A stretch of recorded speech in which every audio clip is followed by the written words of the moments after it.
Hey everyone, my name is Katie and I am a brand coordinator here at Lead Hub, a digital marketing agency focused on the home service trades, just like our strategic partner, Service Excellence, which is a training, coaching, and consulting company. And today I'm going to be conducting the very first coach ride along interview with the man, the myth, the legend himself, the host of Windshield Time, Chris Elmore.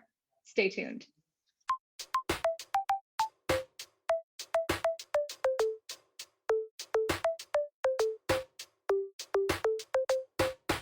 So Chris, you're the first one on one of these coach ride along interviews. hmm So why don't you tell us a little bit about yourself, your name, where you're from? How long have you been a coach here at Service Excellence? So I've been a coach I started April 24th of 2017. And if you listen to the most recent podcast, which is Windshield Time number 3, you'll know, because I tell a story in there, that I remember dates on things sometimes, but not always the things I should remember dates on. Anyway, but no, I started April 24th of 2017. And the reason I remember that is because that was the first day of training, our training cycle in April that year. So we did the tech, we did manager, CSR, and sales. We did 4 of our training cycles in. But I came from the franchising world. I've always been in the trades or associated with the trades, but I guess it all started when I was born. You know, my grandparents had a fuel delivery business, a small one, 3 oil trucks. And my dad learned HVAC partly because of that, because he would deliver oil sometimes and service burners sometimes when he was right out of high school. And then he started his own business, right after I was born. So I'm ancient compared to you. So I was born in 1971. So Dad had his business for about 5 years, sold it, got out of the business for a while, and then got back into it in the mid 80s. And when he did, I was right about that age where I was going to, I could start working. So I think I was 15 the first summer I worked in the trades, HVAC, and I was a service helper. And I did that, or some version of that, whether it's service, install, warehouse, putting ductwork together, delivering parts, that kind of stuff. I did that for 5 summers.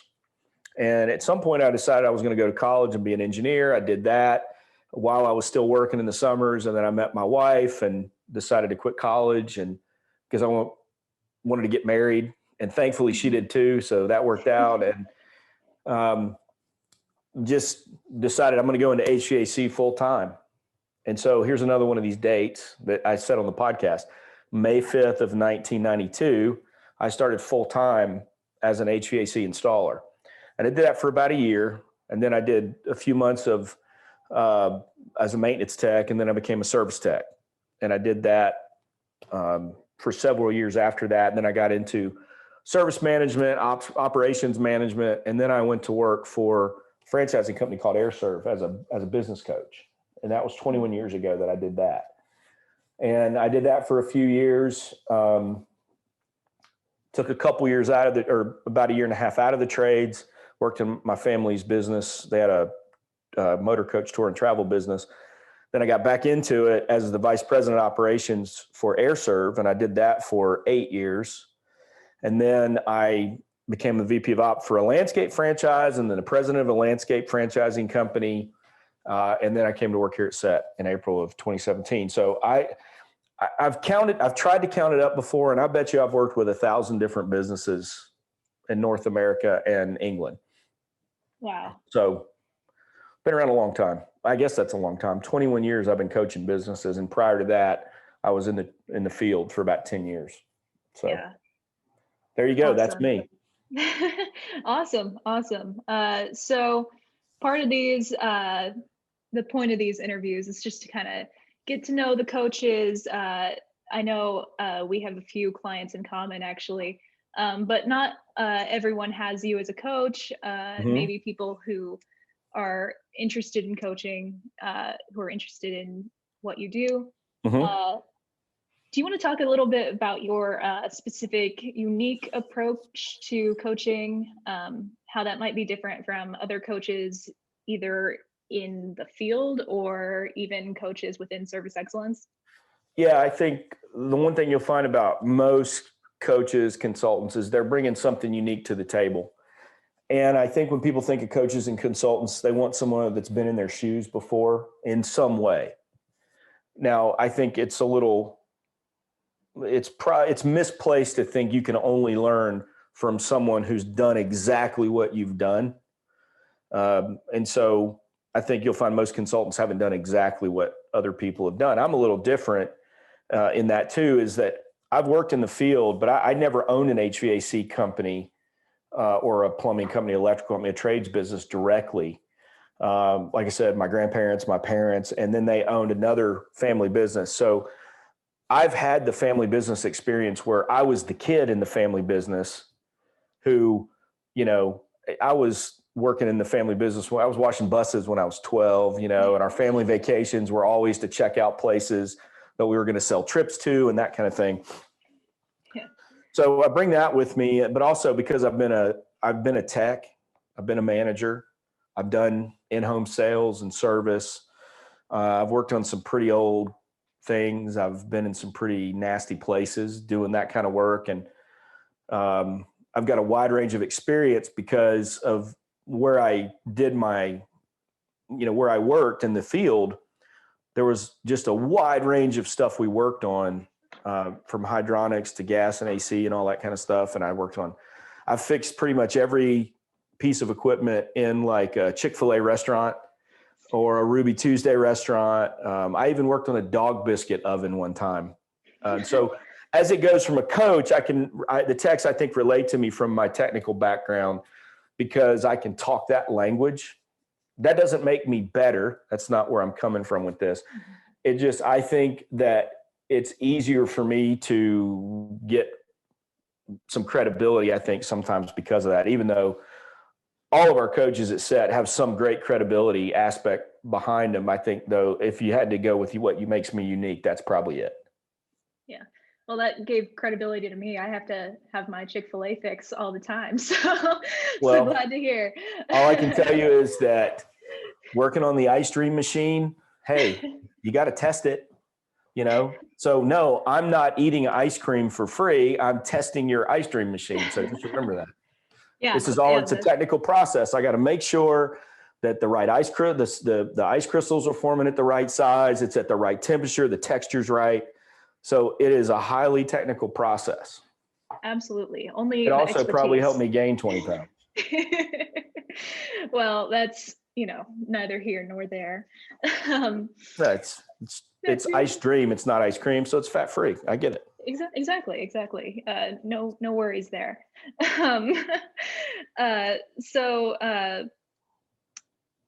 How has this unique kind of approach to coaching, consulting, how has that helped you help your clients make those radical transformations that we love here at Service Excellence? Well, I think if you're talking about technicians specifically, if you're talking about a radical transformation, I think you could even say that that's just getting a technician to realize that they are an expert.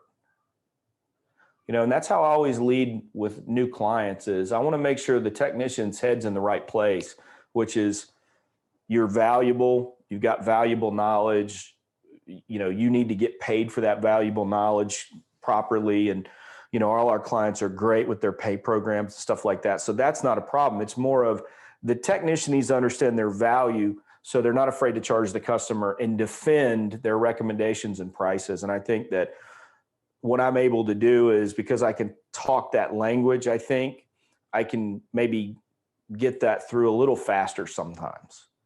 And I think being the one who can relate a story that I had a customer tell me this one time when I was doing this, I think that when they see a trainer or a coach that can relate, not has done exactly what they've done, but can relate, Mm-hmm. Some of our coaches have been, I'll take Brandon Cockrell, for instance. So I've fixed the stuff in a restaurant, but Brandon has managed some high dollar, high capacity restaurants.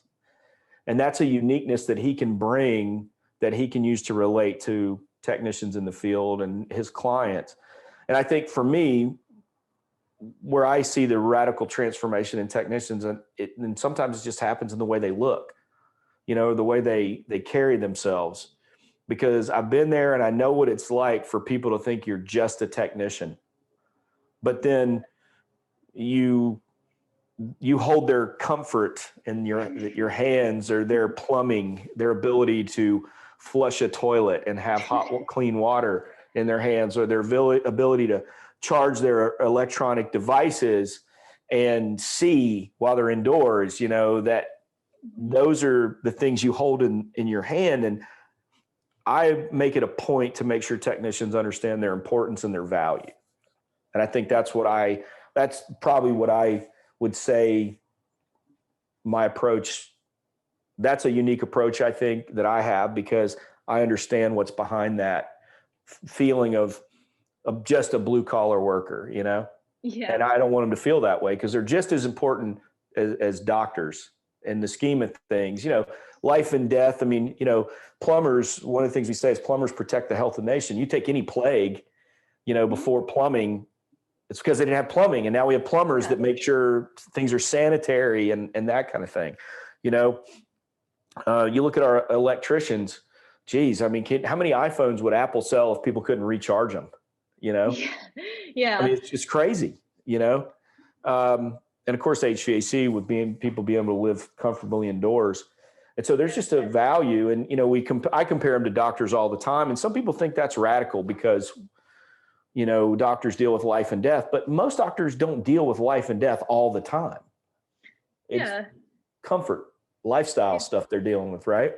Yeah. And so that's the same thing we deal with in the trades, is comfort and lifestyle issues or lifestyle things. And so I had a friend once tell me, he says, technicians are just doctors, or doctors are just technicians that work on people. And I guess if anything, I want technicians to understand that the mentality, the value is the same. And I think by starting there, I think that's a uniqueness, and I think that's what helps.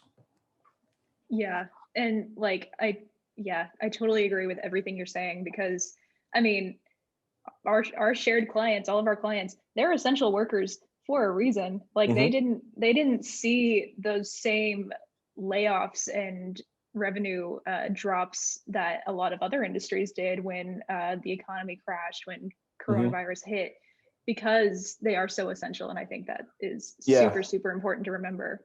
And you would see all those memes, you drop $200,000 on a college education, who's essential now? And it's a picture of a plumber, that kind of thing.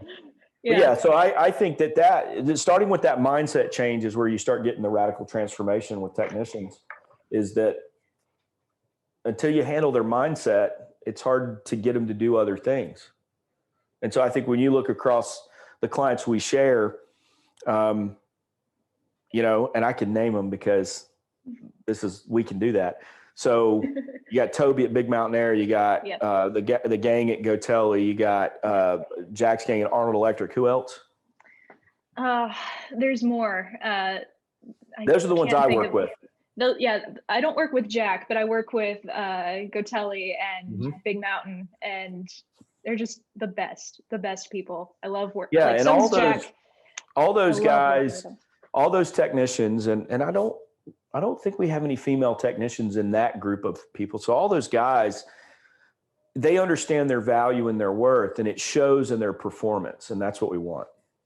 Absolutely. Yeah. I mean, it makes my job easier, honestly, because the better workers they are, the more good work begets, more service, better reviews, better return on investment for marketing. Yeah, exactly. So job security. Yeah, exactly. Cause I was one of those suckers that went and got a 4-year degree for $200,000.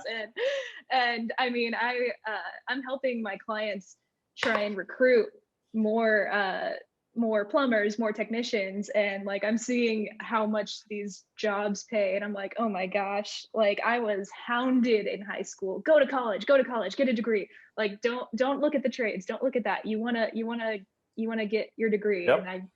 And I mean, I'm happy, I'm very happy with what I did and where I am, but there is and we can't we can't disparage people who went and got a degree, or we're doing the same thing that some people do to technicians. For me and technicians, look, there's nothing wrong with any of that stuff. Yeah. But we can't look down on one or the other because of the choice we made. I just know that technicians are valuable and they need to know that. Yeah, I 100% agree. Yeah. And I mean, it's reflected in, the paycheck. They're making way more than I am. So, Yeah.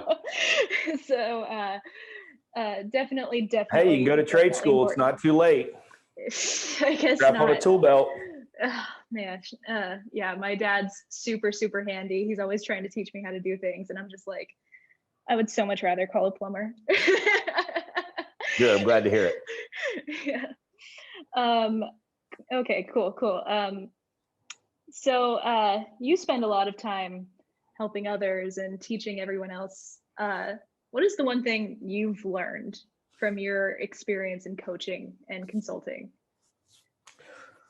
I would say that the coaching and the number one thing I learned, and you learn this very quickly as a business coach or consultant, is that you're far more than that.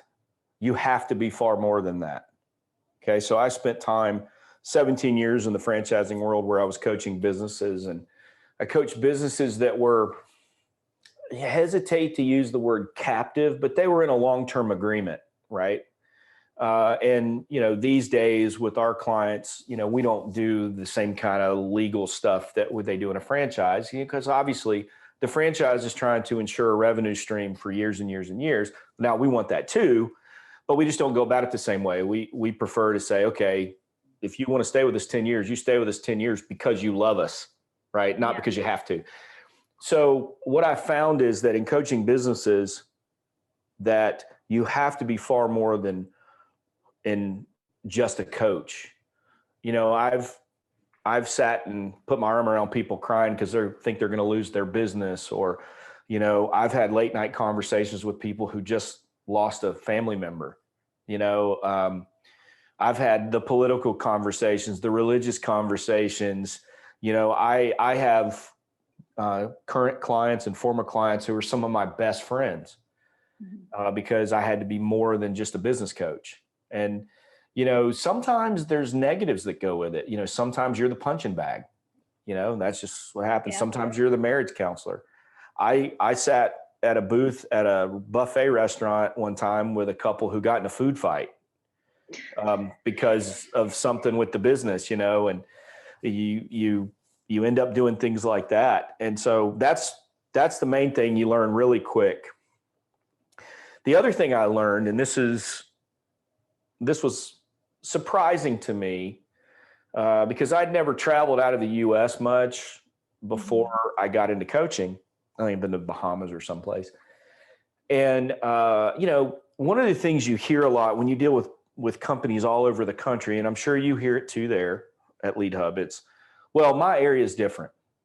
That's a very common refrain that we hear is my area is different. And while, yes, there tends to be some climate differences and maybe some geographical differences that come into play. And when you're talking about Canada versus the US, US versus Canada, or US versus the UK or Australia or South Africa, or even I've worked with companies that have offices in Germany and all that kind of stuff, Portugal. What you find is there are some little small cultural differences as well. But at the heart, everybody has the same issues with finances, with training, with coaching. People are the same way. I would say 95% the same. That 5% is those climate or cultural or geographical differences. And what I found is I was surprised because I'm sitting in a electrician's business in Manchester in the UK, and I'm having the same conversation with him as I'm having with an HVAC contractor in Mississippi. And you would think, okay, wait a minute. HVAC contractor in Mississippi and electrical contractor in England couldn't be farther apart, but it's the same conversation. They want to make a good living from their business, get a good return on investment, take care of their family, take care of their employees. They want to take care of their customers. Technicians are the same. There's really not much difference. And mentality and attitude and, desire to serve. That's why they got into what they do, that, their love of troubleshooting. But I think those are the two biggest things. One was something you learn right away, is that you're more than a coach. You're more than whatever the tag is on you. The second thing, which was surprising, was how similar everyone is: business owners, customers, and technicians all over the place. It's different in my area. It doesn't exist. Yeah. Yeah. I mean, like, it's kind of, like, as you said, it's kind of the same for us. Like, I mean, we'll see the seasonality affect certain things, but Yeah. I mean, beyond that, like, marketing is the same everywhere. Everyone has the same issues. Everyone, Yep. I ask my clients, like, on a regular basis, how's call volume? How's call volume? And then if it's not where it is, where we want it to be, Mm-hmm. We go to work and try to fix that. So, definitely makes life a little bit easier in that way. And what I find, though, is that 5% difference is where the relationship building takes place, and that's where that's the uniqueness that you have to adapt to for your client. But it's not as big as everyone thinks because of the similarity. We're all human beings. We all want to be comfortable in our house. We all want to have power. We want to have clean water, hot water, things where we need it. We all want those things. And so that just didn't occur to me that it would be that way. And then I was pleasantly surprised that it is. So. Yeah, for sure. Okay, before I let you go here, is there any last parting words of wisdom you want to give to our listeners, the people at Service Excellence Anywhere? Yeah. So, I mean, obviously we're a training and coaching consulting company, and if you're listening to this and you don't have a company doing that for you, we need you to call us because we can help. Usually money's not an issue because the return is going to be there almost immediately. What I think sometimes we get to companies where, whether they're in a franchise system or some association or some other type affiliated group, they're all great in their uniqueness and what they bring for certain people. There's no one size fits all. And that's why for us, our approach is always unique to each client. We bring the same material and content because, again, that's the similarity among all companies. So we have that, but the way we deliver it, speaking directly in that one-to-one relationship, which means one coach to one set of team members, that's all similar, but there's a uniqueness there. But what I find is business owners that don't do training because it's a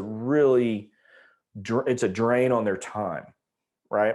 Mm-hmm. And so they may not be great trainers. They don't have good content, whatever. That's the easy stuff we for us, because we do it every day. We have that. If you don't have anyone you're consulting with that has an interest in your business, not their business compared to yours, or not their group compared to your business, then you need someone in your life like that. And we can also be that, as we can be that consultant. And I think if you ask our clients, the ones that have been with us the longest, they originally came to us for training, but they stay with us because of the consulting. The training's still great, but they stay with us because of the consulting, because they can't imagine their business without us as part of it, to do their training in that, but also to give them guidance and direction, and to give them an unbiased view of what's happening in the industry and what other companies are doing. And none of that's colored through the lens of, okay, I've got to preserve my association or my franchise process or anything like that. It's at the true best interest of the client. So if you're out there and you don't have anybody doing that, you need to get in touch with us. And the one thing we pride ourselves on, there's no pressure, there's no sales pitch. We know you need to do it, and you know you need to do it. We just got to talk about it. So yeah. And I just thought of another one that we share. I don't think he's not your client, but Jim Parker at Parker and Sons. He just signed on with y'all. Shout out to Jim Parker. He's great. Well, yeah, he's right there in your neighborhood, right? Yeah. He's one of my clients, and he called me the other day, and he was like, Man, service excellence is great. One of my techs, he went out and he upsold like $20,000 in one day. Yep. And it's awesome. It's never doing that before. Mm-hmm. So, and that they just started with y'all. So yeah, and they work with Kenny Smith. Yeah. I remember talking to Jim and getting him connected with Kenny. So yeah, that's awesome. I love hearing stuff like that. Yeah. Definitely great for us to hear too. It's nice being partners with y'all because we can work together on those things and just thank you. Likewise. Uplift our shared clients and all that. It's great. Anyway, I'm gonna let you go. Good talking to you. Yep, this has been the first ever coach ride along here with Chris Elmore. That's right, Loudermilk, and don't ever forget it. I was the first. Very first. All right. See ya. All right, Katie.